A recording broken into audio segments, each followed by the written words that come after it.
pathetic ass bitch, and he's a drunk. Now tell the truth on that. Hey, you come sit down. For real? You! Everybody wanna know? Yes, I did kill her! The shocking courtroom clips you just witnessed document the unhinged behavior of Mitchelle Blair. Take note of her insane outbursts, as you're about to see a different side of her in stark contrast to this public persona that she never wanted to reveal to the public. The following interrogation footage has never been seen before. Mitchelle Angela Blair, a 35-year-old mother of 4, appeared to be a dedicated and loving mother to the outside world.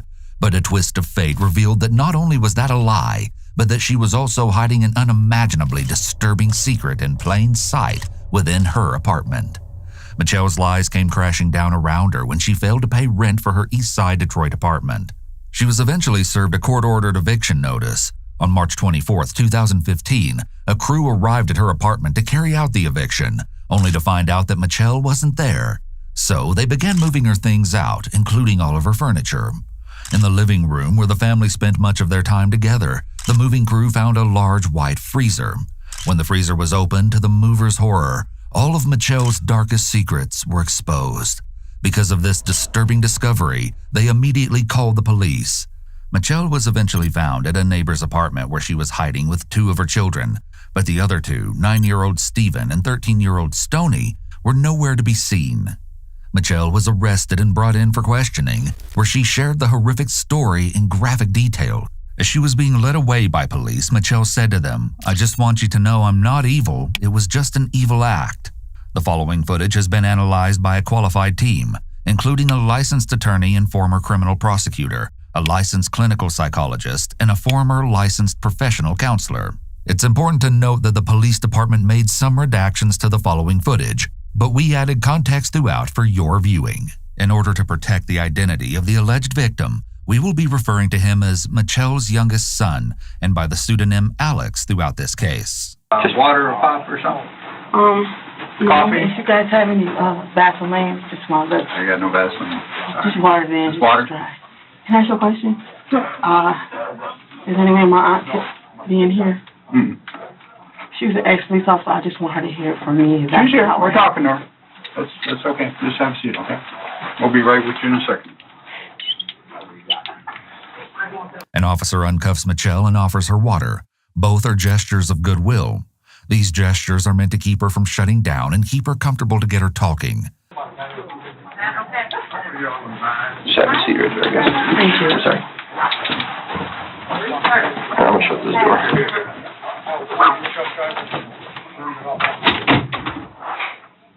Mitchelle wears her hood pulled up, perhaps to hide from the situation and feel less exposed. The room is intentionally stark with nothing but a table and chairs. Mitchelle is very soft-spoken and cooperative. It's noteworthy that she was concerned about giving a message to her auntie. Mitchelle seems concerned to ensure that her auntie heard from her first. Mitchelle is left alone in the room for about 20 minutes.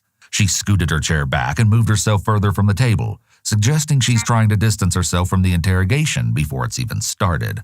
While she waits, her hands touch her stomach, signaling that she may be feeling anxious and is seeking comfort, which is understandable for someone sitting in an interrogation room. She sits extremely still for several minutes, which may indicate that she's very focused and possibly preparing what she's going to say. Although some dismiss body language analysis as pseudoscience, it's used by the FBI and CIA during interrogations. When the CIA is interrogating an individual, they look for clusters of 3 or more indicators that occur in either quick succession or all at once. These indicators can be signs of discomfort or uncertainty in what the individual is stating, rather than indicators of deception. It's extremely important to note that you cannot detect deception through body language analysis alone. I love you. I love you. This is the second time she's whispered, "I love you, Alex," which is the name of her youngest son. She may be feeling worried about when or if she's going to see him again. Hello.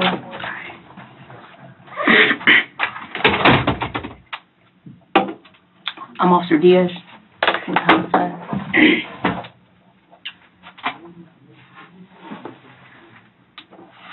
You doing okay? Got some water? Yeah. Okay. Did you eat today? I'm okay. You okay? Okay. I'm gonna ask you a couple questions. You don't mind, okay? Can I ask you one? Sure. My aunt and my kids still here? You know what? I can't answer No, that I right can't now. see 'em. But I can find out. As soon as we're done, I'll make sure you know all that information, okay? I just really want to tell my aunt to her face because I created a big distance between her and she honestly never did anything but love us. And I created that distance for her so I can hide it. You get what I'm saying? Mm-hmm. So she thinks that I'm mad at her and don't love her. I'll make sure you And that's get. not the case. You just want to make things right. I just want her to know that for her. Okay. Because she loves me so much. She don't have kids. Okay. And to do that to her and I remember her face.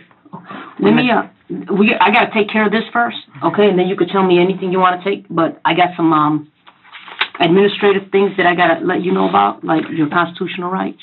The officer stops her as she needs to Mirandize her before she implicates herself, and without hearing her Miranda rights, any statement she makes may be inadmissible. The officer has Mitchelle read the Miranda warning out loud to show that she's literate. It's imperative that the officers make it clear that the suspect is Mirandized properly, which means they were both informed of and understood their rights before agreeing to waive them. Despite the police never making it seem this way, you're waiving serious constitutional rights, and the courts take this very seriously, so it must be done properly. Did you graduate high school? No. Up to what grade of schooling do you have? I want to say 10th, maybe. The officer is professional but not particularly friendly.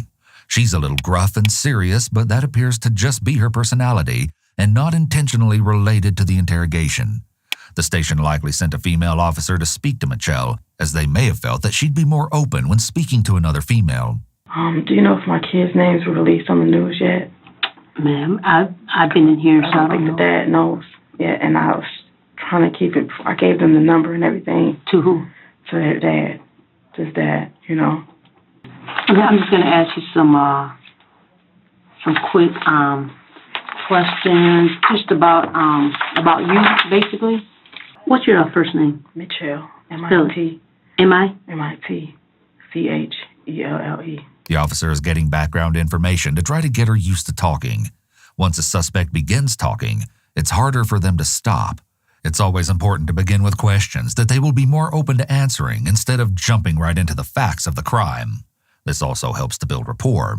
The officer likely has most of this information already, but wants to get more specific details and also wants to get a sense of how candid Mitchelle may be. She may also be trying to ascertain her competency regarding criminal responsibility due to the nature of the crimes and the possibility that Mitchelle has mental illness. What color is your hair? Can you put your hoodie down? I have any hair. Okay. Dark brown. Okay. But you just put brown. Bring your hoodie down. Yeah, just leave it off. Yeah. Are you cold or something? No, it's just, look at my hair. You feel like you're sitting here with my head, you know. So you say, okay. I'm just so used to being. You have any body scars? I have tattoos. What's on your chest? Trust no one. What's it say? Trust no one. What's on your back? Something ridiculous. Like what? Is it wording or a picture? Wording. What's it say? I have to tell you. Yeah. I just show you. It's ridiculous. Okay. I mean, it's up to you. I got this covered up. Stephen Berry. Yeah. Okay. Okay. And right here. What's that one? Just the kids' names. This is it's for their dad's name, but I cross it out. Okay. Asking general questions that are easy to answer may help put Mitchelle at ease before the actual questions relating to why she's here begins. It will also help the interrogator establish Mitchelle's baseline and observe her behavior when she knows her answers are truthful. This will help her dissect Mitchelle's responses and body language later and gauge if she is being honest. The officer asks her about her tattoos. What someone permanently inks on their body can be very telling about who the person is. Mitchelle has "trust no one" tattooed on her chest. This provides a lot of insight into her mindset. I typically don't like to make any definitive conclusions about tattoos because people choose words or phrases for different reasons. But it seems that this type of phrase might be significant. It could indicate that Mitchelle has had a tough past with a limited support system, or she's been betrayed by people close to her that she should have been able to trust. Mitchelle is embarrassed about the tattoo on her back, but still shows it to the officer, which proves she has a respect for authority and will likely continue to be cooperative. Do you have any amputations? No. Do you use any narcotics? No, you mean like drinking? No, like drugs, illegal drugs. No. I've smoked weed before. I have no idea where he is, his number, or anything. I don't talk to him. And honestly, I don't talk to my mother. Mitchelle is estranged from her immediate family, which is something that could indicate a problematic personality or possibly a dysfunctional childhood or family life. It's likely that her support system is limited, which is problematic as she's a single mother with incomplete education, and she likely needs help. The lack of relationship with her parents could also indicate, like the trust no one tattoo implies, that she's been betrayed by the people she should have been able to count on in her life.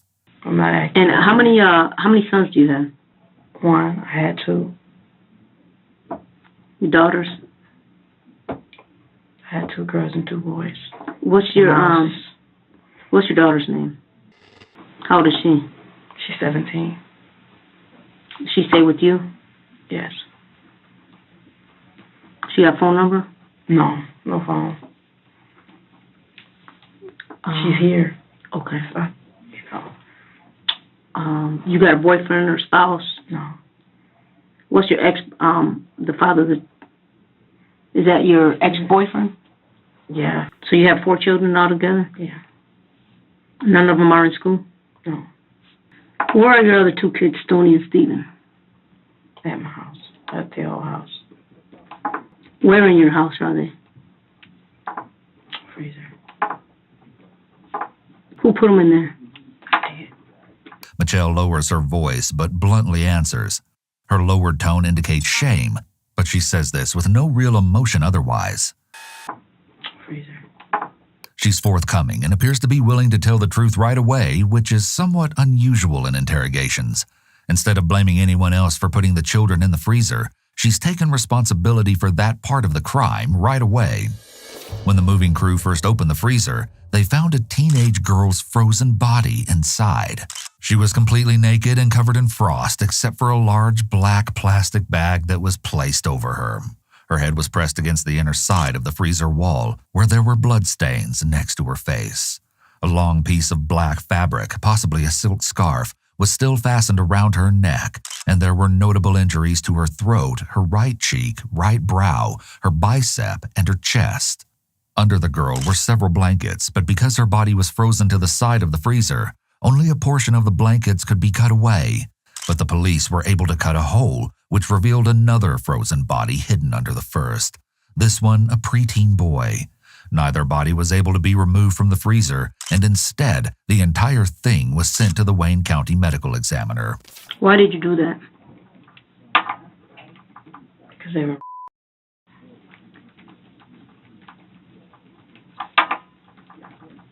Along with the other thing. When you say they, who are you referring to? Mitchelle alleges that 2 of her children, Steven and Stoney, were inappropriately touching and assaulting her youngest son, Alex. It's important to note that none of Mitchelle's claims about Steven and Stoney have ever been substantiated, and her allegations could certainly all be fabricated. If this is true, this behavior is extremely disturbing, and why her older kids would do this to their sibling would need to be explored. Behavior like this shows signs of extreme trauma, mental illness, or as behavior that may have been done to them, as kids will often do to others what was done to them. It's extremely rare for children to assault their sibling without them being victims of this kind of abuse themselves, especially when they're this young. Since Mitchelle's report of Alex being abused by his 2 siblings was never substantiated, this point in the interrogation could really just be the beginning of Mitchelle's fabricated story. A story that she either knows is a lie, or a story that she has convinced herself is true. Maybe Mitchelle is delusional. Maybe this fabricated story has helped her cope all this time with what she did to her own children. Delusions serve many purposes. Oftentimes, it helps the affected person escape a painful reality or cope with fear, guilt, or shame. And I didn't find out it was going on, but it had been going on for years. Since I was in diapers. It seems highly unlikely that if this were true, Mitchelle wouldn't be aware of this occurring. The child would have very obvious injuries. In addition, this family all lived together with their mother in a small home, not attending school, and she wasn't working. It would be very difficult for kids to do the alleged actions routinely and for years without her knowledge.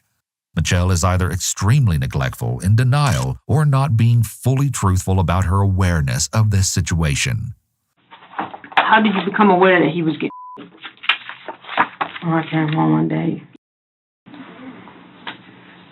it was basically saying, "Come look what you're doing." He wasn't doing it by the time I went in the living room, but she said, "Show Mom what you was doing." So he had two little wrestle men. Mitchelle describes how her son was using the two dolls to show her the inappropriate things his siblings were allegedly doing to him, before moving on to the topic of when this first happened. When was this? This was a while ago. This incident didn't just happen. When you say a while ago, was it a year, 2 years, a month? Around there. Around where? Year or two. I don't know why he acted it out like that. It's just, I don't want nobody to think that anything's wrong with my son. You get what I'm saying? Because there's nothing wrong. No, nobody's making any judgments. I just want you to tell me what happened. Nobody's passing any judgments. I know, okay? because like to read it, when they read it, they're not going to understand. Like, No, listen. That's why I want to record exactly what you tell me, okay? So nobody's passing any judgment on your son or on you or anybody, okay? We just want to know what happened, okay? Okay. So just feel comfortable telling me what happened. Okay. I want you to make nothing up or think about how it's going to look. I just want you to tell me so we can help you, okay? And we can help your son if he needs it. The officer tries to ease her concerns about how this will sound, so Mitchelle continues to talk and is as honest as possible. She frames it by saying they want to help her. However, the officers are not there to help Mitchelle. Mitchelle sounds a bit more distressed here.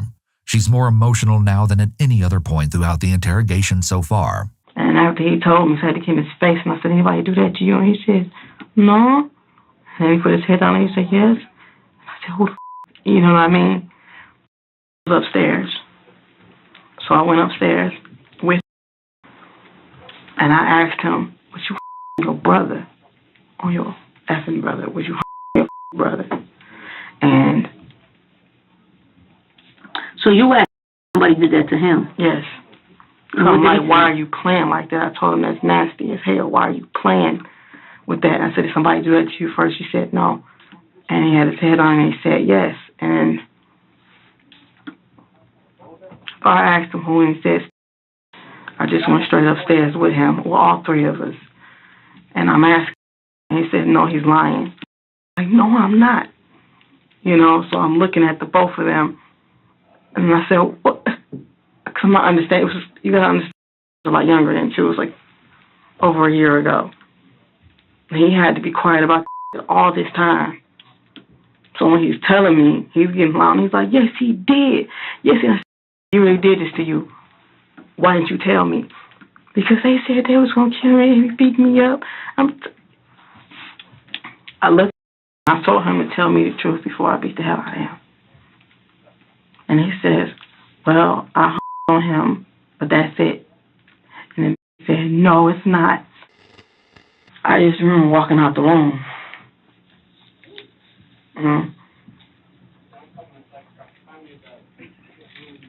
No, I mean, I remember everything else. I'm just saying, it's like, I couldn't say I wasn't like out of my mind. You understand? When do you think this was?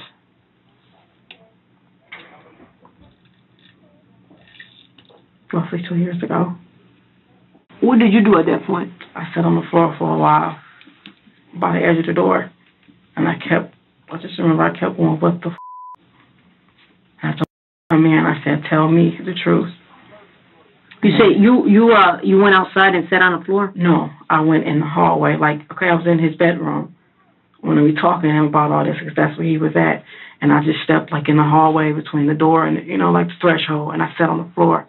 And I'm looking at them like, "What the f***? This is your brother, you know?" So I asked, "Are you telling the truth?" And the way he was crying, he just wouldn't stop talking. He said, "Yes, you do. You're in my bed." But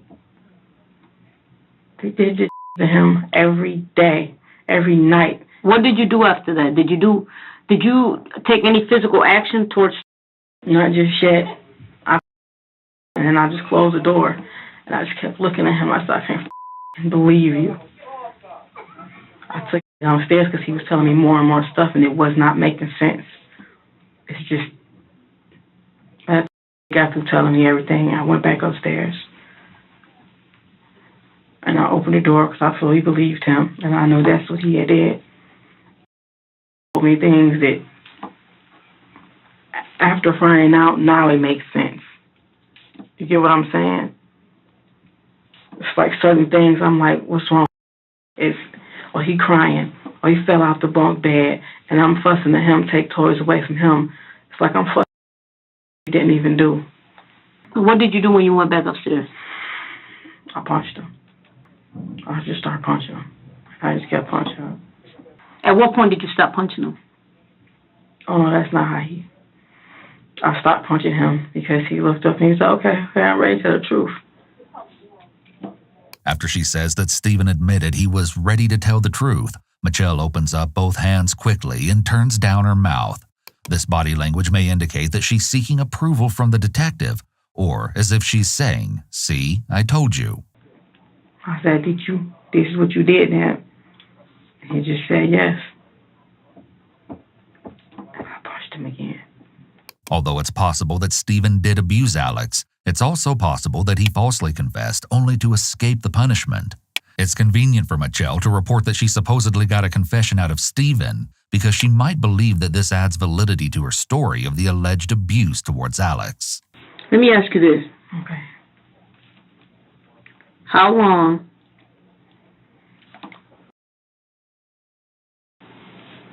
been in the freezer? 2 years. I want to say 2 years. You said almost 2 years or 2 years? I want to say 2 years. How long have you been in the freezer? About a year. She died when? On May 25th. Of what year? Last year? It would have to be. I'm just a blur.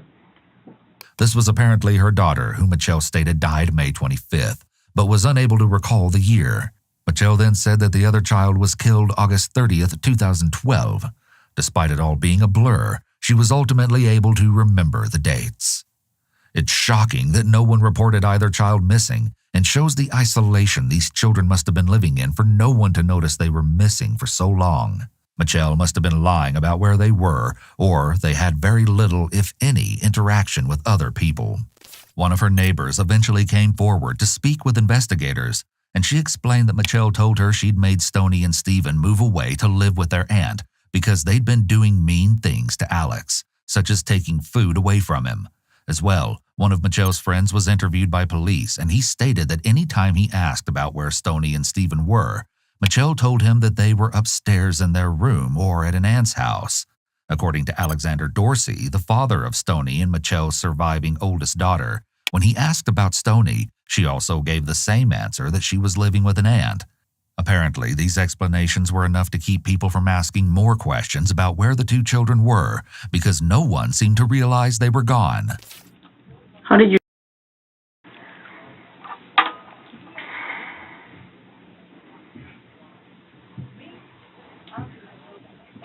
I can't, I was holding him when he died. After she's asked how Stephen died, Mitchelle's hands go from being open to in tight fists. Generally, the more space between someone's fingers, the more relaxed they are. As someone's stress increases, the fingers instinctively close. Having one's hands balled up as Mitchelle does indicates high stress. Just holding him. What caused him to die? I didn't ask you what you were doing. I asked you, how did your son... I don't know. What I'm saying is he died from... The officer's tone is noticeably harsher when she confronts Mitchelle with the fact that she didn't directly answer the question she was asked. This asserts her authority and control over the interrogation. From what I inflicted on him, but it wasn't... He didn't die right then. You get what I'm saying? That's what I'm saying. I couldn't tell you specifically what happened inside. Well, you say you afflicted on him. What did you afflict? I was punching him. So you say you don't know what caused him to die? No, I know I did. What I'm saying is, I don't know specifically what's going on in his body. You get what I'm saying? Is there some things that I don't want Lon to know because she'll feel bad and it's not her fault in any way. It's just me and you talking. Okay. Well, like I said, my aunt loves us, but after it happened, I called her. She was mad at me because, you know, it's just she wouldn't get my life together, period. Okay? So I called her and I asked her if anything happened, you know, you take the kids. She was like, Angel, you've always leaned on me, which I do when she's tired. You know what I'm saying? I'm tired of kids. That's definitely not. She was saying to just get yourself together. You know what I mean? Mm-hmm. And I don't want her to, like, hear that and think, oh, my God, if I wanted to tell her, but I'm like. What did you want to tell her? Everything, because, you know, she was a cop. She's the first person I called, and I couldn't even say it to her. The officer is relatively non-responsive to Mitchelle. She's giving a confession without any hesitation, and therefore the officer just needs to listen and ask follow-up questions. Interrogation techniques so far have not been needed. Most suspects are not this candid about their crimes, and at the very least will try to claim the killing was an accident. The officer's trying to refrain from any reaction to what she's hearing so that Mitchelle doesn't feel judged. I mean, I hear what you're saying, but you still haven't. I asked you the question, how did your son die? Okay, so you did something. I need you to tell me specifically what it was. So you just punched him? Like, just punching him to keep him out, yes. The officer tries to get Mitchelle back on track as she's not making much sense and seems to need to be redirected back to the relevant issues. I mean, what did you do? You punched him? Basically everywhere.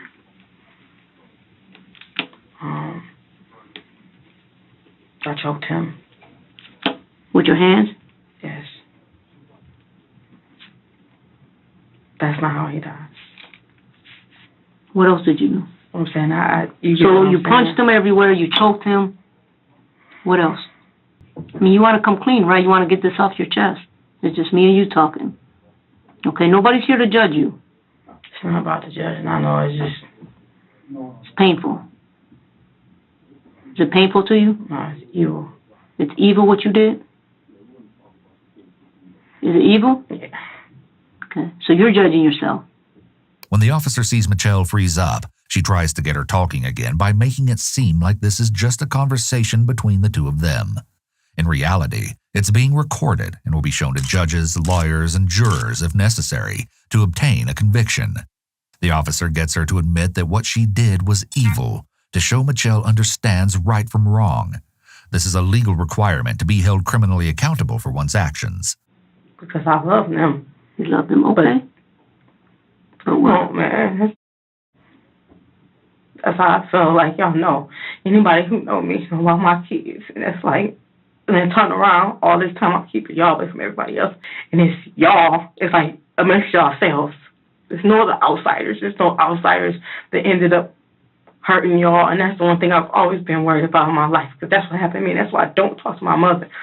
You know, they didn't do anything when shit happened to me. We're gonna get to that. But I need you to take it off your chest, and I need you to tell me what you did. You told me some stuff, but punched them. Like a bathtub, right? Hot water. And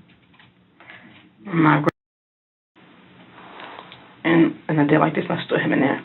In the hot water? Yeah. Now, did you got right back out? Did you run the hot water first and then dump him? What do you mean? How? I grabbed him in the bathroom, and I was still talking to him. And then I'm asking him, like, why are you doing? He said, I hate him. And it's okay. We're just talking about it, and I got the hot water on. And I'm still talking to him, but it's like I'm threatening him. And I didn't plan on doing it, but I did it. It's like, I can't explain it to you. So you turned the hot water in the bathtub? Yes. And if you don't tell me everything, and tell me exactly why, just everything, like what you've been doing. Did you put him in the bathtub? I stood him up in there. You stood him up in there? Yeah. So his feet got really messed up. There was basically a rotation of that, punching him, just hurting him. He's skinny. How long did that go for? In total, after I found out, he was in there 4 or 5 days, and I made him stay in his room. I took him food because I didn't know what to do. So I called my aunt first to see, but I ended up, I guess, checking out, and I didn't tell her. She knew nothing of what was going on. Mitchelle admits to premeditation and how she harmed and burned her son over a number of days. She wasn't acting in the heat of the moment when she was informed about the assault, which makes her guilty of first-degree murder. This admission was only after the detective insisted and kept asking Mitchelle what else she did. He started telling me everything, He said he said he took his dad away from him. It's just a lot of things. Like, we talked for a very long time, and he just told me a lot of stuff, and I just had to go downstairs. The stuff that her oldest son told her may have been true. However, it's also quite possible that it was made up and was just his attempt to stop the torture. He may have felt like if he just admitted to his mother what she already suspected and believed was true, that she would stop punishing him. He'd already tried denying the abuse, but that didn't work, so he may have been trying another tactic in the hopes of getting a different result. How long after that incident does Stephen die? How long? Okay, so you beat him up the one day, right? And then 5 days go by, you beat him up again? No, because it's mixing. The hot water was the night before, the afternoon before. Mm-hmm.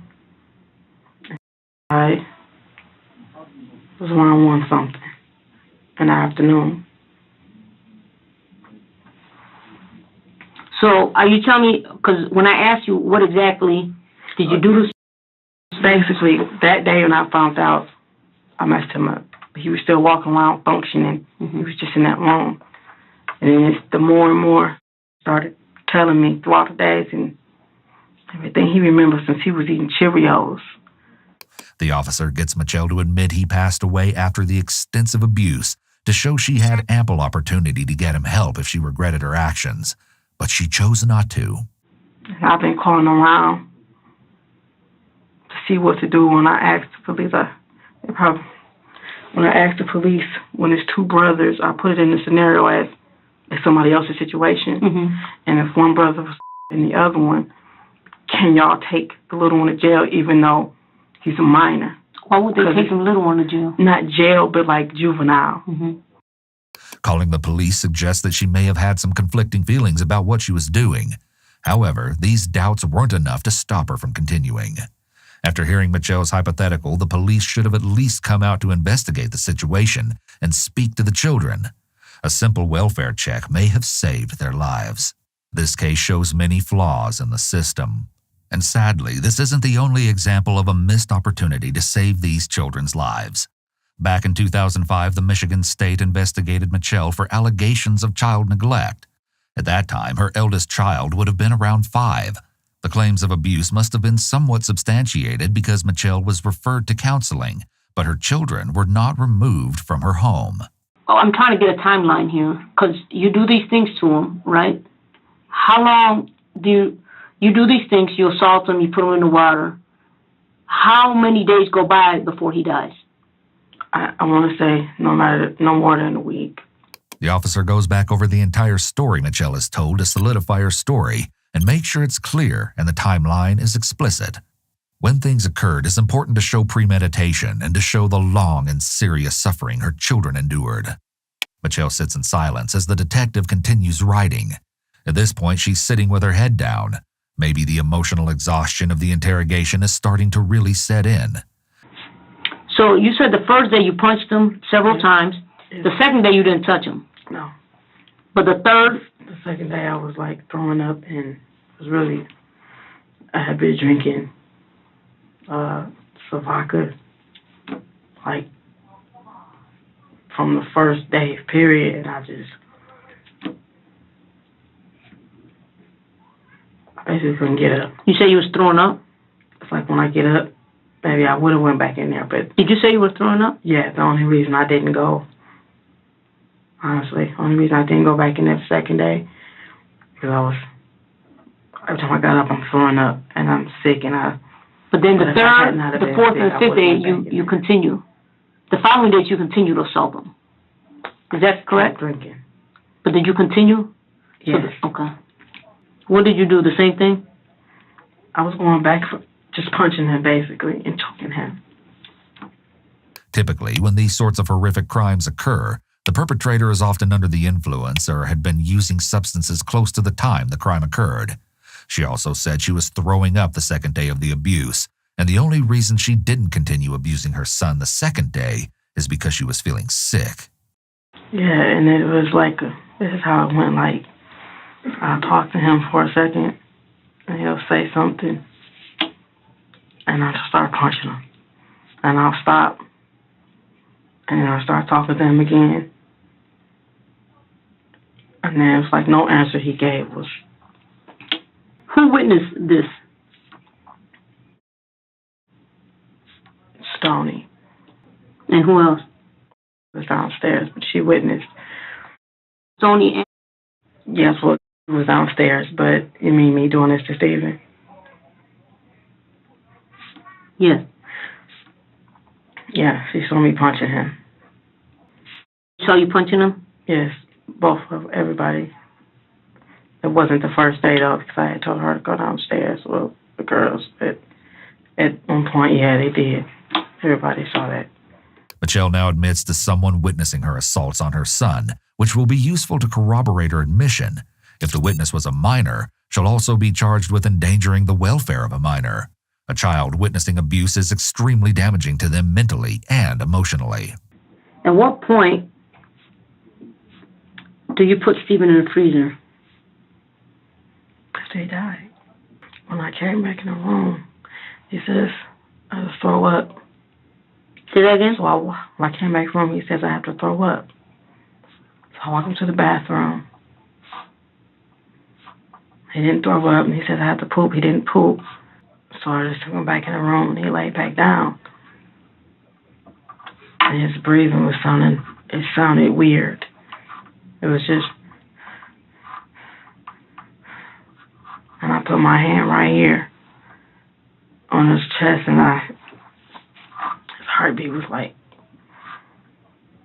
it was crazy. I put my ear up to it, and it was like, and he's just like, he's going like this. So he was fading out? And I tried to do CPR on him. You tried CPR on him? I tried. While he was still alive? No, when he started looking like that and started doing that. So did he stop breathing when you tried CPR? No, he stopped before that. So he stopped breathing and you tried to do looking CPR? At him and he's going. Okay. And I didn't hear it no more. So I'm just looking at him like, oh my God. And then, like, the food I had gave him, I had to feed him, actually. He told me his stomach hurt and he didn't want to eat. And I'm like, you're going to eat, you know. This was the night before. He said, have some pizza or something like that. And I'm like, no. I actually told him, you can't have no pizza. So I've given him a little healthy choice. The smart choice is beef stew. Now, I just know I was trying to do that, and I smelled it. I saw carrots. It's just the beef stew. I saw it. Interestingly, Mitchelle appears to be especially triggered by remembering the smell of the beef stew. Smell can be an important part of memory. Mitchelle has appeared detached while recalling most of what she did to Steven, but the sensory experience of this specific memory may have been difficult for her to push away. Her hands reach up toward her face, which is likely an adapter behavior signaling stress. At that point, he stopped breathing. Yes. And what did I do? Yeah. I just closed the door and sat there with him for a while. So you didn't try to give him CPR, or you did? Oh, after he was gone, after I'm like, nothing is happening. Okay, so he stopped breathing at some point. Started to get. Did you ever give him CPR? Yeah, I'm like, I don't know how to do it, and I never. So you never did give him CPR because you don't know CPR. What do you mean? You told me that you gave him CPR. You're not listening in. That's what I'm asking. I want you to tell me. Okay, it's like when I went to blow in his mouth. That's what I'm saying about the soup. Mm-hmm. Right on his nose. So I took it as, you are still breathing. So I'm doing like this. And then I heard something, I'm like, that's right. You know, I'm like, get up. He not up. When I'm doing like this, it's making, I can't explain it. It's just making, you know. The officer is now trying to ascertain whether or not Mitchelle made any efforts at all to save her son's life. Did you call for medical assistance? After he died? No. After I stopped trying to do that, I just said yes to Juan. I was just looking at him. Why not? Why didn't you call for somebody? I was scared. How did Stoney die? My kids. Stoney, I meant to do it. Excuse me? With Stoney, I meant to do it. Like with Steven, I can't even say it was an accident, but it's not. If somebody dies from what you do to them, then it's that. But Stoney, I did mean to. Mitchelle admits that with Steven it was an accident, but she verbalizes awareness that Steven died because of what she did to him. Her actions show at minimum a complete reckless disregard for his life. She also admits she meant to kill Stoney and therefore has implicated herself for first-degree murder. Once she'd already killed one child and gotten away with it, killing someone else may have felt easier. After she admits that she intended to kill Stoney, Mitchelle looks away and then looks down, putting her hand on her face. This body language likely reflects that she was feeling guilty and didn't want to see the detective's face while she was making this confession. After you finished holding him, what did you do with Steven's body?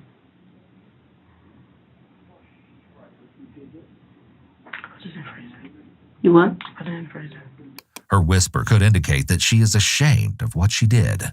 Did you do anything? You just put him in the freezer? Did you put some clothes on him? What did you do? You just put him in the freezer as he was? Well, he had this Paul Frank's blanket that he really like a lot. So I just wrapped.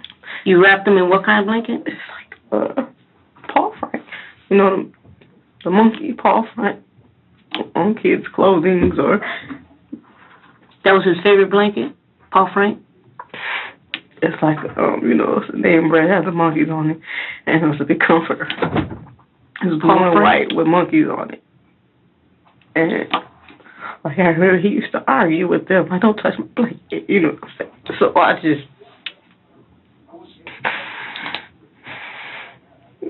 wrapped him up in there. Mitchelle becomes tearful now and shows emotion about her wrapping her son in a monkey-patterned blanket and freezing his dead body. Is this their father? Yes. Okay. They got in touch with him. I don't know. Well, you want them to? Yeah. Okay. I'll let them know. Is there any way you can find out if they got in touch with him yet? Because I know it's on the news. Do you want? Would that make you feel more comfortable? Yeah, because they're showing. Well, it's no more comfortable. It's just they're showing the house and. Yeah, they're getting in contact with them. They're not gonna let them see that. Your other ones. That's what you're worried about. My kids. Yeah. The kids. They were with me. I know, but they don't know what's going on, do they? Yes. They do. Definitely. Yes. Okay. I meant their dad. Can somebody? Yeah, they're gonna tell him before he sees it on news because he knows my house and I know they were already showing it. They're doing that now. What did you do to your daughter, Stoney? Can I tell you what happened with her before? No, we're going to get to that. I just need to know what you did to her, and then we're going to get back to what she did. Okay? So I'll tell you what's leading up. Tell me how you feel more comfortable. If that's how you feel more comfortable, you could tell me like that. But we're going to get to that. I just kind of would rather you answer this question, and then you could tell me what, and then I'm going to ask you what led up to it. Okay. First, same thing, very first thing. I punched her so hard because she was still doing that after he told me about Steven. And he said he was so scared of Stoney. I'm like, why wouldn't you tell me this? He said, because she kept saying that, don't say nothing, or she gonna beat me up and all that. Whatever, it's just... So I found out 9 months later that she had been still doing this after Steven. When did she leave? One day they were arguing about something, and they came in the room, and he said, don't sit next to me. I said, stop acting like that to her. It's your sister. He was like, oh, I don't want her to sit next to me. She mean to me anyway. And I said, mean how? He was like, she used to kick me like this. I'm like, so why you never tell me? Then he started saying my diaper. I don't know. I'm like, what do you know, it's just started off with Stoney. And he ended up telling me Stoney was doing that to Steven first. See what I'm saying? And I looked at her and I'm like, you sat here. We talked. We all talked to Steven together. Mitchelle expresses more disdain for her daughter Stoney, as she claims she continued to allegedly assault Alex after she killed Steven for doing the same thing. This is why she feels more justified in killing Stoney and freely admits she did so intentionally. It's possible that Mitchelle felt very angry with herself for punishing and killing Steven after she found out that he may have been a victim first himself.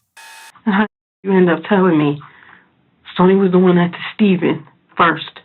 It does seem unlikely that if this was true, Steven never admitted that Stoney allegedly abused him during his days of torture.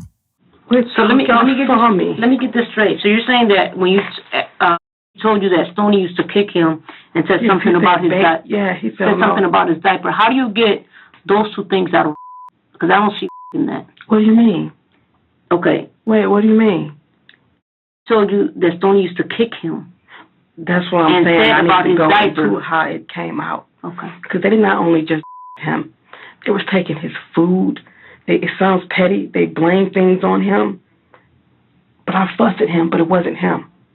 They take his food. Even at school, Steven would get up and go grab his food. I'm like, y'all, I get $700 in snaps every month. Y'all eat. It's like you steal. When you see him in the hallway, you take jabs at him. The officer asks Mitchelle how exactly Alex told her that Stoney was assaulting him. Well, he started talking about, say we're sitting on the edge of the bed, and then we're talking. And I looked at Stoney because after it happened, I told them, so if y'all did anything, y'all will hurt you. And they're like, we wouldn't hurt. You get what I'm saying? So we're sitting there. He started talking about his diaper. And I said, when did Stoney kick you? He said, she kicked me and I rolled. I said, as big as you are? He was like, I was little. He's talking about way back. It's somewhat surprising that Alex recalls what occurred to him when he was still young enough to be in diapers, unless he wore diapers for an extended period of time, which could be the case. There may have been some kind of strain in her relationship with her oldest 2 children before Alex made claims about being abused. And he's talking. It's like he feels confident. He's talking, telling me everything. And it's like, I don't know what to believe. I know he's not lying because he's just going. Okay. I'm about to get to it. So when I said rolling, what do you mean rolling? How she roll you? You're big. She kicked the hell out of you like that to make you roll. And he says, I was little. She used to push me over with my cups and then she took my diaper off. And I said, what do you mean take your diaper off? He said, remember when I had the diapers and you could pull them off right here? She take my diaper off. She touched my butt. And I'm sitting here like, I just remember I felt hot as hell. Here it seems like Mitchelle is describing how her uncontrolled anger and rage starts to build to a point where she doesn't think, she just reacts. This is typical of people with severe anger management issues. They go into blind rages and do things that they later regret. This moment of getting hot is likely similar to what happened when she harmed Steven prior to his death. I just remember I felt hot as hell. Still, this doesn't explain the murders entirely, because we know that with Steven, the abuse went on for days. Blind rages are usually only momentary, and the person eventually comes to and realizes what they're doing. Mitchelle had time to realize what was happening to Stephen and either stop the abuse or get medical help for her son. Needless to say, there's definitely plenty of evidence of premeditation here. And it was like, and Mom, and she did that nasty stuff too. I said, what nasty stuff? And I'm looking at her, and I just walked straight up to her. She said, nasty stuff. And I walked straight up to her, and I did like this, put up against the wall. I said, what the did you do? I looked at her, and I said, tell me now. So you grab her, she's still breathing because you're asking her questions. Yeah. And then what happens? Do you squeeze tighter where she can't breathe? What do you do? After he told me that, it was she just slammed her. So you grabbed harder? Not grab, I just got it. I already had a good grip. So I did like this, how you sling somebody down. Try to say what he said. I just threw her down. I kicked her. She got up, was backing up, and I asked her, oh, have you been doing this to him too? And she was like, yes. If she was doing that to Stephen? Yes, did you do this? I'm looking at her, and then that's what kind of me up, because Stephen was always an arm baby. People was like, oh, he hangs on your shoulder. Sony? She said yes, because he was right here telling everything, basically. Mitchelle admits that she choked Stoney while she confessed to the alleged assault. This makes it hard to judge how reliable the confession is, because she would have been fearful for her life at the time. At what point do you kill Stoney? I hit Stoney in the head. With what? It's like this little stick. What was that? It's like a stick. Mitchelle takes a few long pauses before responding, which isn't her normal speech pattern. She struggles to say that she hit Stoney on the head, or maybe she hesitated because she was trying to remember what happened. Hitting Stoney in the head with a stick is a felony assault, as she's using a weapon to assault her. Just a wooden stick? Yeah, but it's thick, you know what I mean? About this long. So I had in my hand like this. And while I was talking to her, and I'm looking at her, and I'm just asking you, why did you do it? Tell me the truth. And she just came out. She was like, hurry, him. I couldn't. So I'm hitting her in her head, and I'm like, he was a baby. How big was it? About that big? About this. It was blue. I just started talking for a minute, and she was just quiet over here, and I just turned around and looked at her, and I went back to her. And I punched her again. And I just told her once, I just, same thing. So he tells you some more stuff, you punch her, and then you tell her to go to her room? Yes. No, I didn't just punch her once, though. You know what I'm saying? It went on for a while. Mitchelle offers details that the officer doesn't ask for. This shows that she feels justified about what she did. Instead of minimizing her behavior as most suspects do, she clarifies to let the officer know it was more severe. She was up in her room for like 2 days. I wouldn't talk to her. After the first day I found out, I did what I did. I go in there and give her food. Then I get pissed at myself that I gave her food because y'all was stealing food from him every day. That's why he go to sleep hungry and wake up hungry. So okay, so you give her food. I stopped giving her so much. So I fed her like twice a day. And I didn't touch her for a while. Let me ask you this. Did you stop giving her food, period? What you mean? Did you starve her? Basically. It went down from 2 times a day to 1, and it was only oatmeal. Oatmeal and water. Like Stephen, Stoney didn't die in the heat of Mitchelle finding out about the abuse. She was slowly and methodically killed by being repeatedly harmed, starved, and tortured. This evidence shows another premeditated killing. So you basically starved her, right? Is that how she dies? No. Okay. There's more? Tell me more. Okay, so, How long does this go on for? maybe almost 2 weeks. But the hitting wasn't. Just a starvation? I You said did just 2 mess weeks? her up that first day. Huh? I did mess her up bad that first day. She was still walking around, and I don't know if I was functioning, but I take her little food up to her, and I even go up and I sit in the corner and I just talk to her and I look at her like, we talk for a second, like, I just keep saying, how did you do this? And I just talk about all of us and what we're supposed to be like, and I just leave the room. This again shows Michelle's depravity, because just like with Stephen, she went from talking to these children, which is something that's done when a person is in a more calm and rational mental state, to then inflicting abuse that ultimately killed the children. This is what I'm trying to get to him, trying to tell her, give me a hug. Say, you don't love your brother, you can't tell him that. She says he's retarded.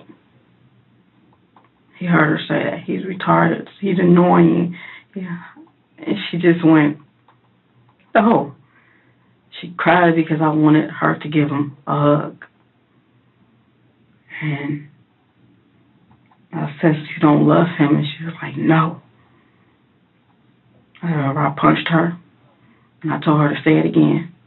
She's saying, no, like, it hurts you. You hate him that much. You don't want to hug him? And So what did you do when she did that?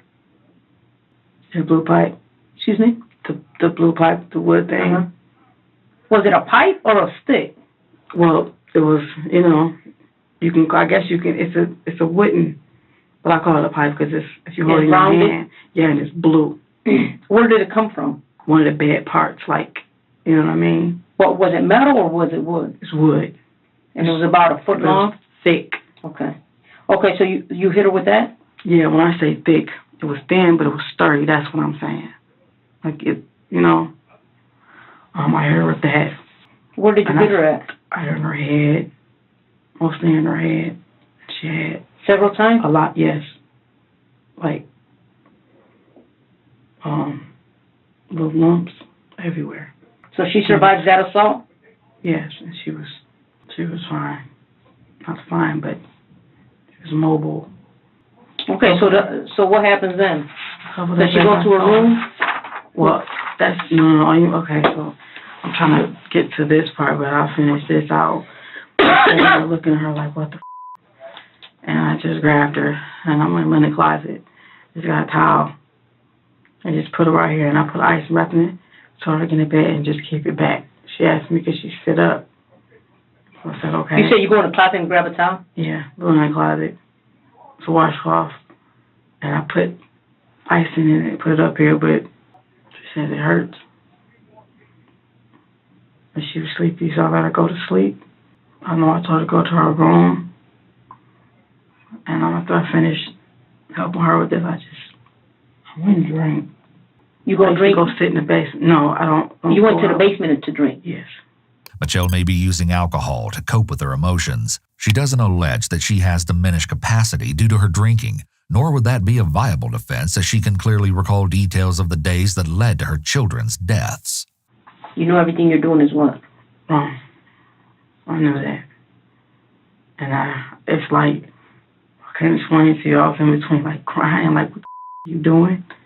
It's your kids. And when I got right back in her face, and I like to,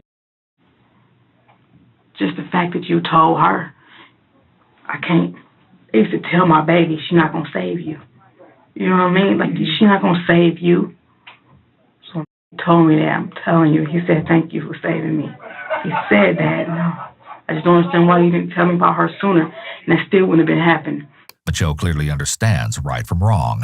This shows her criminal intent, or intention to commit the crime, which is relevant when charging someone with murder. So what ended up happening? Smothered. Smothered. You smothered her? Yes. She again exhibits shame by her lowered tone of voice. Was it that same night? You well. go to the basement, you drink? Oh, no. I get like that.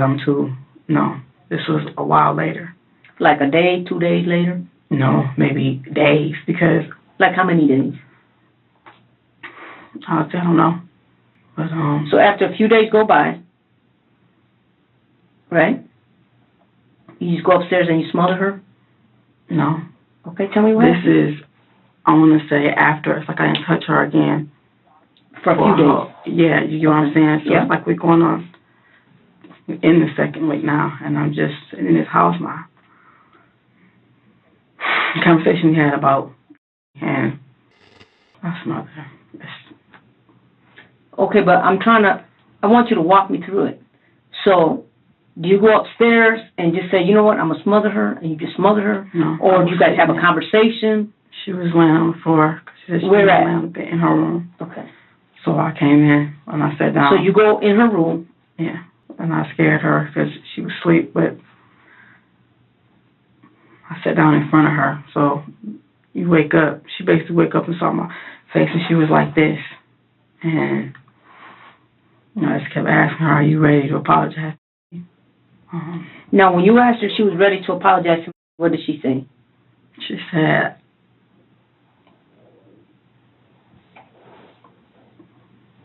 there's nothing wrong with my son. That's all I know. Nobody's saying what's wrong with your son. What did she say, though? When you said, are you ready to apologize to what did she say? She doesn't want to apologize to him. So she said no? Yeah, but it's like, it wasn't a flat out no. It's like, I am sorry for doing that to somebody, but you're not sorry for doing that to him? This is what I'm saying. Like, what did she say? What did she say? She just looked at me. So she didn't say nothing nothing like this. Stoney doesn't do that. She's pretty hard to get answers out of. She's like, you know, and I'm like, Stoney, are you so she never said apologize? No. She was saying no a couple days before, and that's what she keeps saying no. So I'm like, are you ready to apologize to him? She just said, I'm sorry for doing it to.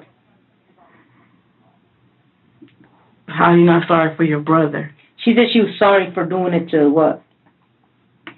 No, I misspoke. Not for doing it. She said, I'm sorry for doing it, period, to somebody. But you're not going to say you're sorry for doing it. If the whole abuse story is in fact some sort of delusion, and if Mitchelle does have a history of being abused herself, then this scene that Mitchelle is describing almost seems like she's trying to elicit that apology for herself. It's possible that Mitchelle may have been having conflict with Stephen before she murdered him, and possibly also with Stoney when she targeted her. The conflict could have been related to other issues, and this may have triggered Mitchelle to choose Stoney and Stephen as the guilty ones. Since her claims of the abuse towards Alex weren't confirmed, it's important to consider the very likely possibility that Mitchelle wasn't really defending Alex. It's very possible that this tragedy that occurred in Mitchelle's home was the result of long-standing child abuse inflicted by Mitchelle onto her children. When childhood abuse is chronic, and when the parent inflicts severe forms of abuse that cause serious injury to the children, there's a risk of the parent one day going too far. The abuse can easily turn deadly, which seems to be what occurred with Stoney and Stephen. It seems that Stoney's death was more so a direct murder, unlike Stephen, who died as a result of the abuse. Maybe because Mitchelle felt that what Stoney did was worse than what Stephen did.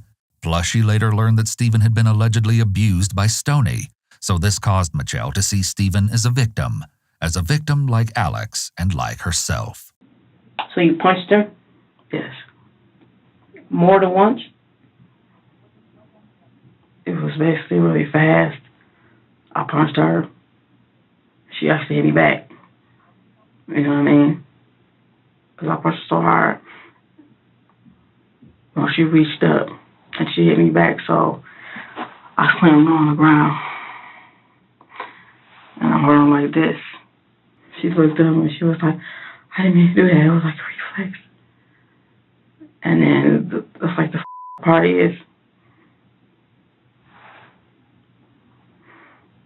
Stoney always had a problem with fighting. You know what I mean? So it's like I had a whole lot of feelings at once. I don't even think understands, but like I was actually kind of proud of her for actually hitting back. Because I've been fighting for them all my life, yo. You got these kids hitting you and doing stuff to you, or try to fight you, and you won't hit back. And I know it sounds up, but I was actually proud of actually hitting back. If this is true, it's very surprising, as most abused kids would be afraid to retaliate in this manner against someone much bigger than they are and who has control over their basic needs. It's especially surprising given that Stoney already knows her mother is capable of murdering her own child. It appears that violence was not only normalized but encouraged by Mitchelle. According to her own report, Stoney hitting back was the moment that Mitchelle smothered her. This is purely speculation, but it's possible that in a way, Mitchelle was relieved that Stoney fought back, because that gave her an excuse to end the days of torture and just kill her. This was the day. And it just kept going. And her shirt, it's a black shirt. I just picked it up and I put it on her neck. She really fighting back, you know what I'm saying? When you say put it around her neck, what do you mean? You tied it, or you held it, you choked her? I put it on her neck, and first I was in front of her, but as we tussling, and we both fell, cause I'm heavier, you know, and I'm holding it, but that's still not what did it. And yes, I did tie it, because before I got up, I remember I tied it. And she got up too, and of course was backing up for me, trying to get away from me. You say she got going. We still in the room, and she gets up. After, yeah, she gets up and was backing away, and I grabbed the bag. Okay, you grab a bag. I just. And you put the bag over her head, or you just put it in her mouth? No, I held it over her. You what? I did both. I didn't put it in her mouth. I held it over her nose. At first, you know how you. And then I put it over her head, and then I did like this.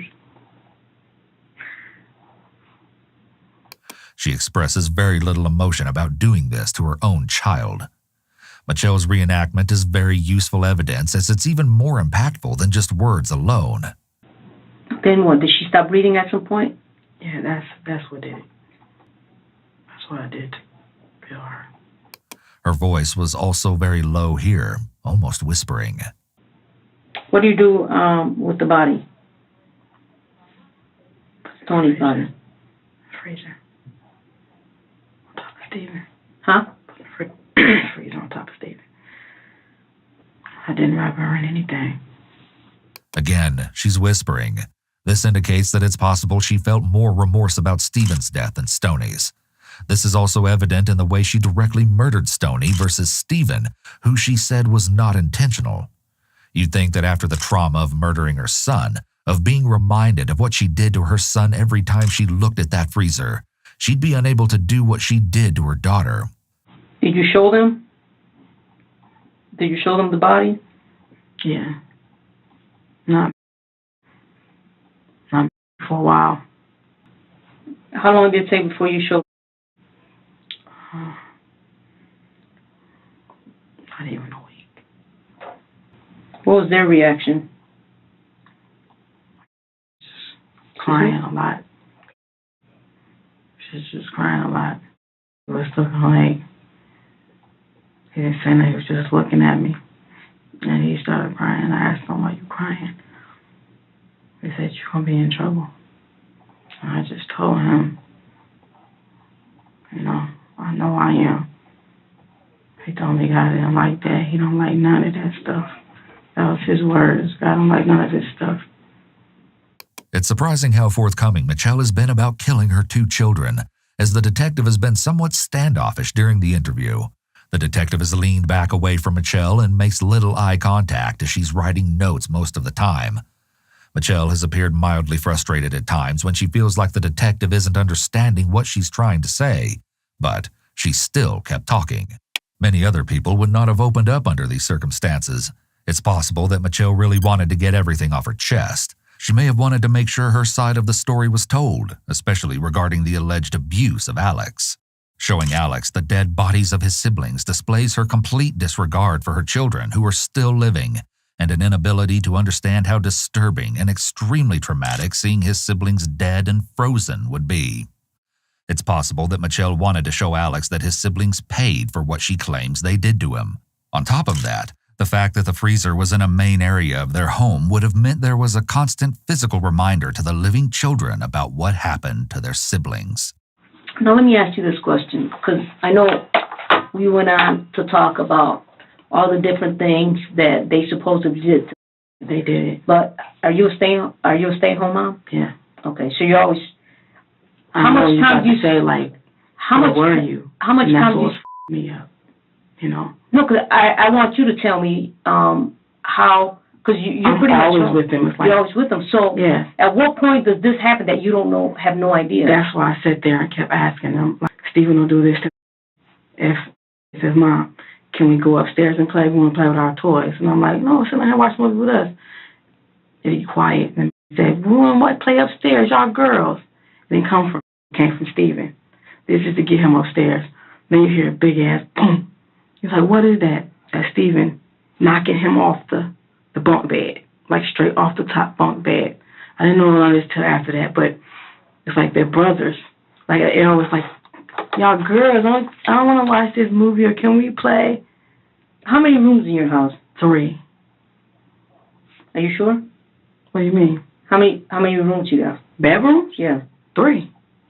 The detective may be trying to get her to recognize the big hole in her story. When would her older kids have had the opportunity to abuse Alex if Mitchelle was always with them? Did you, when he told you that, did you ever try to seek any type of help? No. Why not? If I did, I would have to leave them. Not necessarily. Right then. Why would you have to leave them? If somebody's doing something to your child, why would they take your child from you? Because that's brother and sister. That's brother and sister, and that's in the family, and it's like, that's brother and sister. But so I could see that. They would take the offender out, not the innocent party. But then you look like, how did this happen? Okay, that was all in my head. Like, I want to stay with them as long as I possibly can. I knew this day was going to come. Do you feel what you did was wrong? I know it was wrong. What do you think your punishment it's wrong should be? in the eyes of God, okay? In your eyes, I'm asking you, not in the eyes of God. In your eyes, do you feel like you did what you had to do? I didn't have to do that. It was wrong. Mm-hmm. Look, I don't want to say yes, but my son told me I saved him. Mitchelle's emphasis that Alex said she saved him shows that she may not think what she did was wrong despite understanding it's illegal. On the other hand, it's possible that she's lying that Alex told her that she saved him in order to justify what she did. By doing this, she can portray herself as Alex's hero. Let me ask you this. Do you think your son has a problem? No. Because you said that throughout this interview. Because this is what had me so scared. You told me several times that your son doesn't have a problem. He doesn't. So why would you bring that up? Nobody's accusing him of having a problem. Because that scares me. And how you read it back, it's like, yes, those are my words, but just to hear it like that, I don't want people to think, this is my biggest fear. When I'm gone, people are going to be unfair to me because y'all are thinking like, oh, he got to be crazy. Somebody done, his brother and his sister, he crazy. I don't want people to shun their kids away from him, for him and not have friends. Her concern about what other people will think of Alex is delusional. These concerns are also extremely minor compared to the things she had him endure by killing his siblings and showing him their bodies. Yeah, did school ever inquire about them, stoning like attendance, you know what I mean? And basically I dropped them.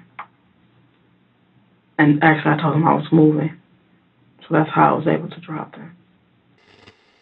I went up to the school and I was talking to the teachers and I actually wanted to tell. I started going into it and someone told me to stop. But I was telling one of the teachers, hey, what had happened and the security guard, but I didn't tell them that I did anything to them. I just, I'm dropping them. Try to see what we can do. I told them I was moving out of state. with my brother. Children are not legally allowed to drop out of school until between 16 and 18, depending on the state they live. In Michigan, it's 18. Give me 1 minute. What I need you to do, in the meantime, I need you to start reading these.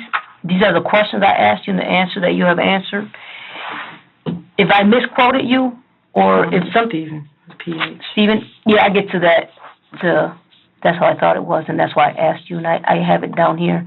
If there's something here that I misquoted you, let me know, and we'll fix it, and I'll initial it. Okay, start reading that. I'm gonna step out for a second. I'll be right back. Okay. It's like a lot of other things. Oh no, we're gonna talk about it. I just want you to start doing this while I don't want to give you all this. We're gonna get into all the things that you want to tell me about. I mean, I guess the important stuff is also... Excuse me? Important stuff is also, I guess... No, it's all important. We're going to get to it. Okay, just give me 1 minute, and then we can continue this. Just give me 1 second, okay? The same way you see if my aunt has... Yeah, I'm going to go check on that right now. Could they possibly still be here? They could. Let me go find out, okay? Are you allowed to tell... I know. What do you want? Just tell them I love them. Yeah, sure. My kids. Yeah, of course. Okay. Just give me a minute. Okay? You need anything? Drink a little bit of water. I'm back in like 2 minutes. I just can't hold it like this no more. It's like... I understand. I'm going to come back so we can get it off your chest, okay? The officer steps out and allows Mitchelle to read over her answers. This is done so that later she can't claim she misunderstood the questions, or the officer fabricated her answers and didn't write what she actually stated. Obviously, the tape can also confirm what was said.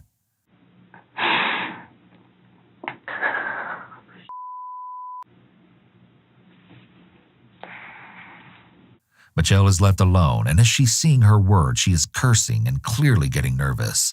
It seems the reality of what she's done may be setting in.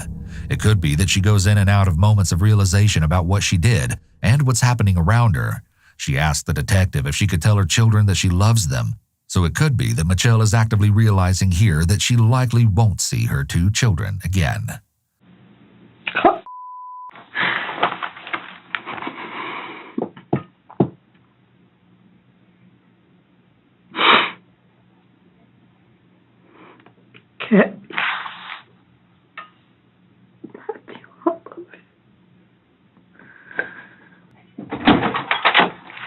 Let me see that for 1 second. I'm sorry. Let me say this real quick. Do you know if they're still here? No, they're not here. They're talking to, I think the aunt. My auntie. Yeah. When we first came, they said that my kids were here. My kids aren't with her. Yeah, they're with her. But they're just gone. They're not where I could see them, I should say that. Oh, but they're still in So the we'll find building. out before we're all done. I'm gonna find out exactly where they're at, because right now they're talking to them, so it's kind of hard for me to say. But we'll find out exactly where they're at. So don't worry about it. Okay? My kids are like this because they like seriously love me. If they ask you, is my mom, she was one of them asked you, is my mom crying? But say no. Okay. Because it was just I told him I wouldn't. He said, "Mom, don't cry." Okay. He said that today? He's always said that, and he's telling me, you're always telling to be a big boy. So he said, you're a big girl. And I was like, I'm trying to. I can't push the shit. Boy. I'm going to be right back, okay?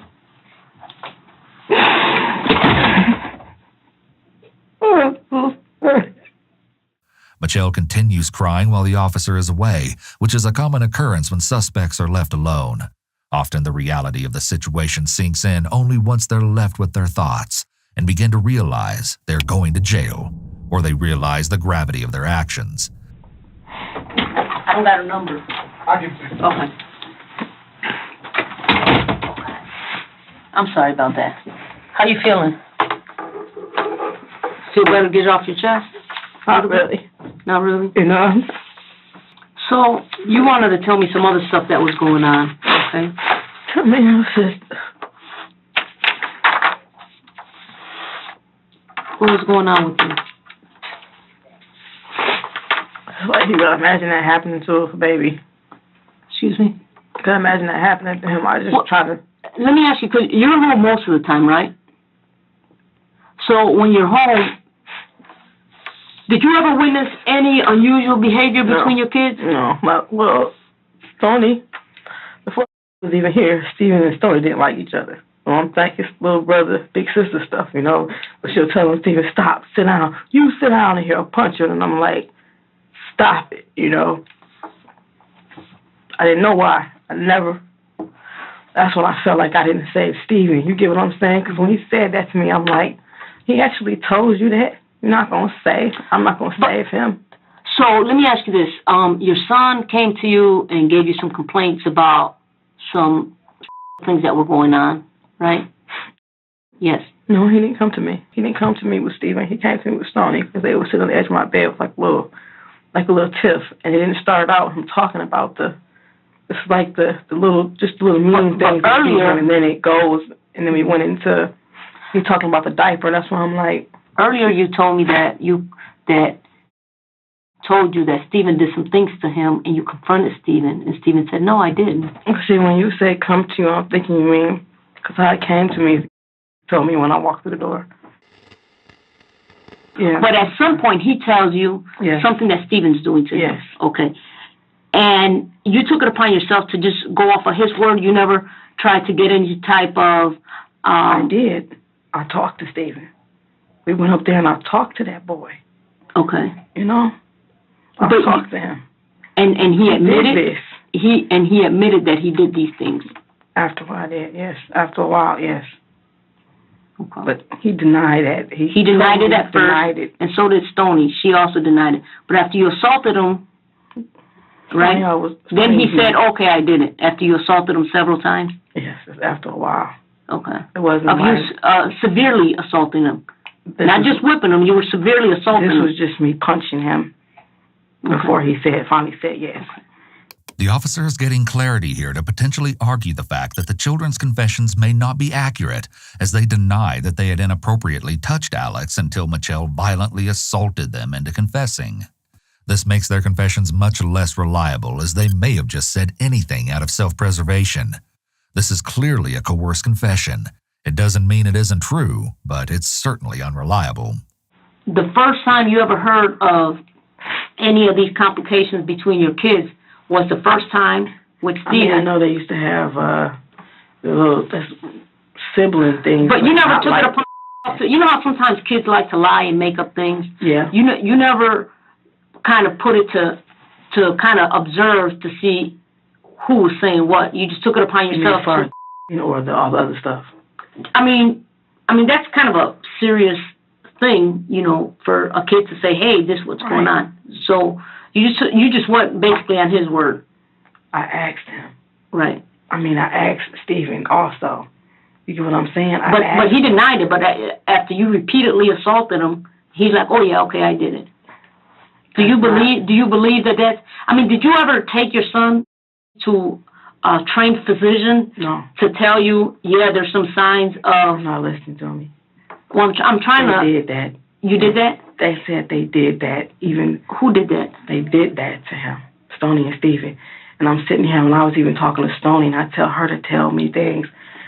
It was like, oh, yeah, and I forgot to tell you that, Mom. It's like they did that. And I'm not accusing you. I didn't just go like, but you did this, and listen. Mitchelle appears unable to recognize that Steven may have only told her that he abused Alex because she was assaulting him. She feels like she got the truth out of him. In her mind, Alex is telling the truth. She already made the decision a long time ago that she believed him 100%. It would be too painful to let herself waver now, because that would mean she would have to face the fact that she killed her 2 older children for no reason. Obviously, this is assuming that Mitchelle didn't just fabricate the entire abuse story in an attempt to excuse and minimize her actions. It's important to keep in mind when analyzing this case that all 4 of these children were likely being abused in some way for a long time. When listening to the details of the case and watching Mitchelle's confession, it might be easy to assume that this was just a horrible incident. However, in these rare instances when parents kill their own children, it's almost always the case that the parent had been abusing the children for a long time. before the fatal incident. When Mitchelle was arrested, her 2 remaining children were interviewed. Both revealed to police that they were victims of physical and emotional abuse at home. Medical exams revealed that the living children had visible injuries, such as a cut above the left eye of the 17-year-old, and numerous scars on both children, including 25 scars and injuries on the 8-year-old's back.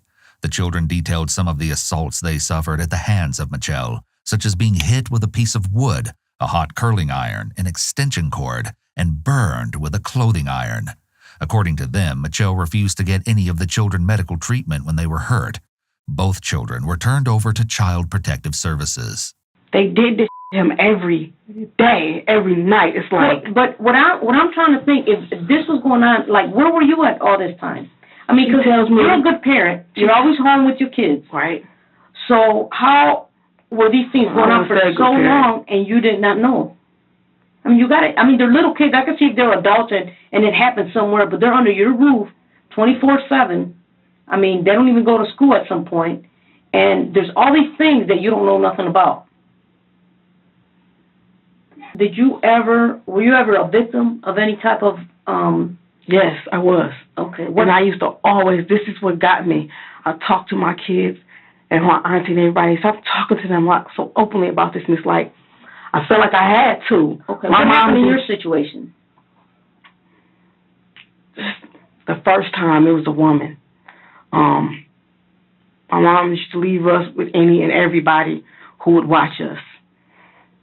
You know, anybody. So that was nothing. I think I was 5, 6, I don't know. But this was a woman, and she did that to me and my brother. Although we can't confirm that Mitchelle is telling the truth about her history of abuse, her comment about her mother is an indication that Mitchelle may have some sort of traumatic past that still affects her emotionally. If it's true that Mitchelle was abused and her abuser was a woman, then it could explain the way that she talks about Stoney, her daughter. In Mitchelle's mind, Stoney was the cause of everything because she supposedly abused Stephen, who then went on to abuse Alex. Since there was no confirmed abuse occurring between the siblings, it's a possibility that Mitchelle may have fixated on Stoney because she is female, and Mitchelle still feels intense anger towards her female abuser. We don't have information about Mitchelle's mental health profile, but there are definitely some signs pointing to the possibility of her suffering from psychosis. In a psychotic episode, a person can become paranoid, even targeting their own children. Sometimes victims of abuse repeat the cycle and become abusers themselves, especially if they never got help or support after the abuse. So let me ask you this, because you have 4 children. Okay. Did you have any favorites? Or any? Did you prefer one more than the other? Or did you love them all the same, in your opinion? I loved them all the same, because all of them had different personalities. It's just, those are my kids. I'm just asking because some people say, oh, this is my favorite because he's the youngest, or he's my favorite, he's the oldest. But as far as you go, you love them all the same. Yeah. You didn't prefer one over the other. What do you mean prefer? Like one was closest to you, you know? You know, you always got the one that's kind of distant because maybe they want to be with their dad, or maybe they look like their dad, or for some reason they're just distant. And then you always got one that's closer, who always wants to be next to you. We were all, that's all we did. That's why I don't understand. You guys spent a lot of time together. How would you categorize your relationship between Stoney and you? I guess just like the rest of the kids. You love them all the same? Yeah, it's a little different because you start to, I think, learn them, you know what I mean? And they change. Right, they start changing, they start getting a little attitudes. Yeah. No, attitudes, just period, changing. You're like, okay, well, you know how you just... And that's what I'm asking. Did you have maybe they were disobedient more than the others, so you like these guys more than the other guys? Good kids. They were all good kids. That's like great, right? That's why everybody. So, is there any other reason other than what I told you that made you do what you did? That's it. So, if he would have never told you these things, Stoney and Stephen would still be here today. If they had never. Okay. He didn't. It's not. He just told me. How do you discipline your child? How do you discipline your children? Not good. I have a problem with that too. What do you mean by not good? Just whooping them, and it's like, you know how what's appropriate for a child? It's not. You whoop your children Yes. to the point of abuse? Yes. All of them? Yes. So you've hit that way as well? Yes, and I can't explain it. This shows that the tragic ending of her children's lives was the likely culmination of years of abuse. Abusive parents who end up seriously injuring or murdering their children will often engage in emotional, verbal, and physical abuse long before the final tragic incident. Mitchelle seems to understand logically that her behavior is wrong, yet she may be unable to control her anger. She appears to be suffering from significant issues relating to her own childhood trauma. Most people with trauma backgrounds do not kill other people, but of those individuals who kill another person, most of them do have a history of trauma in their own childhood. While her crimes against her children are horrific, her profile doesn't necessarily fit with that of a psychopath, and her behaviors are conflicting. On one hand, she's accepting responsibility for what she did and appears to be truthful during the interview, while on the other hand, she demonstrates a long history of deceitfulness and lying, which are psychopathic traits, as she kept the murders of her 2 children a secret for years. At times, she exhibited impulsive behavior and extreme aggressiveness. While she did admit that what she did was evil and wrong, she didn't express remorse or regret for the suffering she caused Stephen and Stoney. Have you killed anyone else? No. What type of discipline you think you should get? Those are my kids. If you could do it all over again, would you change anything? I'll say yes. The reason I'll say yes is because I would get to stay with them. When you say them, do you mean all of them or just... No, because regardless how I was thinking, if that happened, you mean the same situation happened, would I make the same choice? Mm-hmm.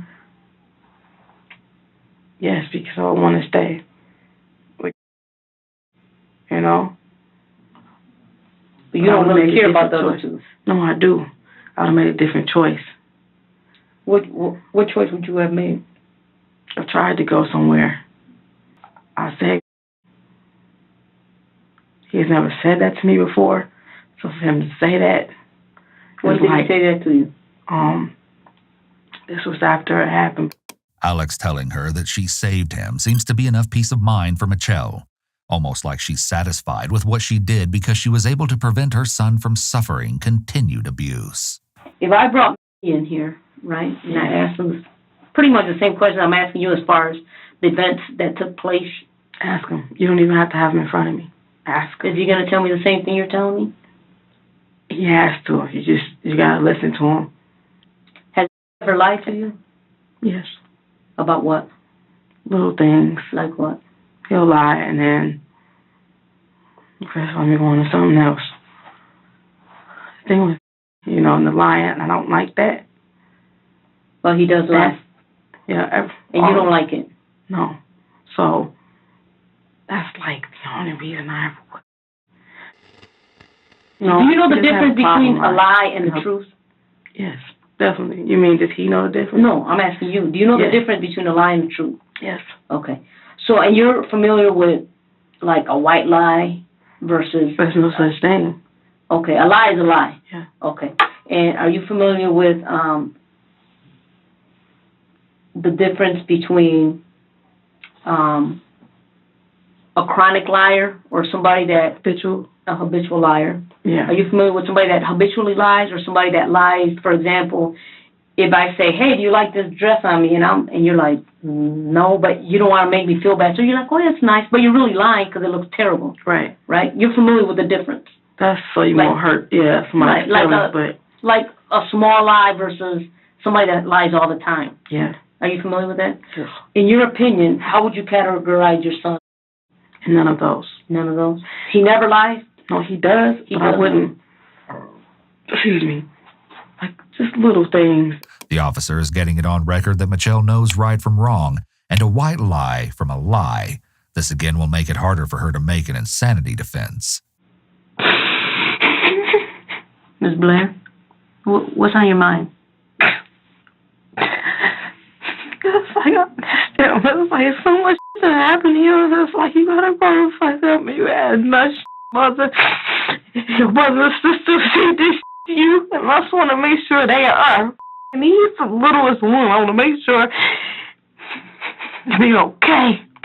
That me up when I was younger. But I know him. All I know is this. You know I did something about it. Even though it was tough, I just want to know, like, you are important. Like, do matter. That shit was happening to you all that time and you didn't know, and I'm sorry, and I'm like no matter what, they can kill me in there, and that's the part. This is what I do know. And I'm already told the kids about dying there, you know. It doesn't matter. But I won't, like, I think gonna be okay. You know what I'm saying? Okay. Do you consider yourself so sweet? You consider yourself a tough mom? I mean, you're tough, right? It's over the. Okay. It's like tough, but not. And it's like I'm just tired of this. Just he too good, just not so they both are just to let this. I used to be a really good kid. You know what I mean? Mm-hmm. I tell my daughter all the time, I was just like you. Like how she is, she confident, she quiet. People mess with her, so okay, it's like, so let them talk. Mm-hmm. I'm the one like that. They mess with you, I'm about to go beat the ass. Don't mess with them. It's like I was like that, and it's gone. It's nobody's fault. It's gone. But I was like that, and I don't want them to. I just know. I told my mom. She said, "What the do you want me to do about it? It's over with now." This means that it's likely that Mitchelle's mother never validated her feelings about the trauma she experienced, which makes the emotional damage even worse. It's like trauma on top of trauma when a parent doesn't validate the child's feelings. Even if it's been decades since the abuse occurred, Mitchelle was likely never able to process her emotional pain, and it's very likely that this led to her maladaptive behaviors in adulthood, such as her uncontrolled anger, inability to control her emotions, and abusive parenting that turned fatal. Mitchelle likely sees herself as a better mother than her own because she did something when Alex told her he was being abused. It's important to keep in mind that many adults struggle with histories of childhood abuse. This doesn't mean that if they relive the trauma somehow as adults that they will murder anyone like Mitchelle did. That's all I know. I told him, when you get older, if anybody, girls, men, anybody try to make you feel like you ain't. Do you see what I did for you? That's not. That's because I'm gonna find out. I'm gonna find out once you finish reading. I'm gonna find out where they're at, and that way you can, feel secure that they're in good hands. Okay. Okay, but I need you to look at that statement to make sure that everything's accurate. Okay. And then we'll go from there. I already know what I sound like. I know it's up. No, nobody myself. The normal part of me, I can see myself talking right now. I can't. You're not literally, but if that was me, I totally understand what it looks like, and I've been. Ms. Blair, nobody's judging you here. Okay, something happened, and you felt you did what you had to do. No matter what or what everybody think, I hope you don't take that when he gets older and go crazy with it. I just want him to, and I would try to explain to him, you don't hurt people. He told me, God's not happy. He doesn't like stuff like that. He said, "Guys," I said, "I know." And I told him I'm going to hell. Period. That's what happens. Sometimes you can't lie. You can't fight with people. If people call you stupid, if people call you this, it's like I'm trying to cover bases with them. You just let it go because you was important. You're important. It's like something like that happens, it's like you don't have to feel like he was crushed or like nobody's going to give a about him. Mitchelle signs the notes taken by the officer swearing that they're accurate. This is less necessary than it was years ago since almost all interrogations are videotaped, but it's done here to avoid retractions or allegations that the officer lied or misconstrued the suspect's words in her notes. Okay, give me 1 second, okay?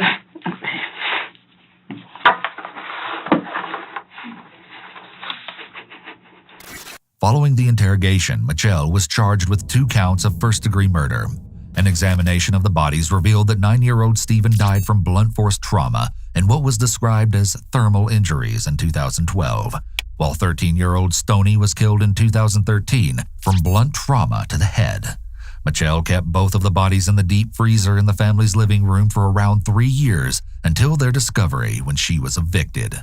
When she went to trial, Mitchelle told the judge that she still felt no remorse and even doubled down by stating that she would have killed Stephen and Stoney again, referring to them as demons.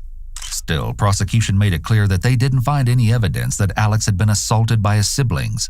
In fact, there's no evidence that the alleged victim or his older sister ever corroborated the story Mitchelle told investigators. While she was in prison during her trial, one of the other prisoners who had been housed in the same block as Mitchelle came forward with a shocking claim. They alleged that, among other things, Mitchelle told them that she'd made up the entire story that her son had been assaulted by his siblings so that people will have sympathy for her. This person also stated that Mitchelle told them that she threatened her oldest daughter into helping with the deaths of her siblings. According to court documents, it was reported that her eldest daughter alleged Mitchelle forced her to carry Stoney's body and put it in the freezer. Neither of these claims have ever been proven, nor was anyone besides Mitchelle charged with any crimes connected to this case. In less than 4 months, Mitchelle was charged, convicted, and sentenced. In June of 2015, Mitchelle pled guilty and said she would have accepted the death penalty if it had been an option in Michigan. Instead, she was given a life sentence without the possibility of parole. This leaves the question of what happened to Mitchelle's remaining 2 children after her arrest. Well, in 2017, it was reported in the news that her oldest, then 19, was graduating high school and had plans to go to college, while her youngest son had been adopted and was thriving in school. Though the case seems like it ends here, it doesn't quite. Since her incarceration, Mitchelle has continued to find herself in trouble with the authorities. In fact, it's been reported that she's been involved in 49 incidents since she was imprisoned. In one confrontation, Mitchelle allegedly put her urine and feces into a Pringles can and threw it in the face of a corrections officer. On another occasion, while Mitchelle was being escorted down a hallway, she started yelling at another prisoner. When a correction officer intervened, Mitchelle punched them in the stomach and arm. She was sentenced on charges for both incidents and added 38 months to 5 years to her sentence.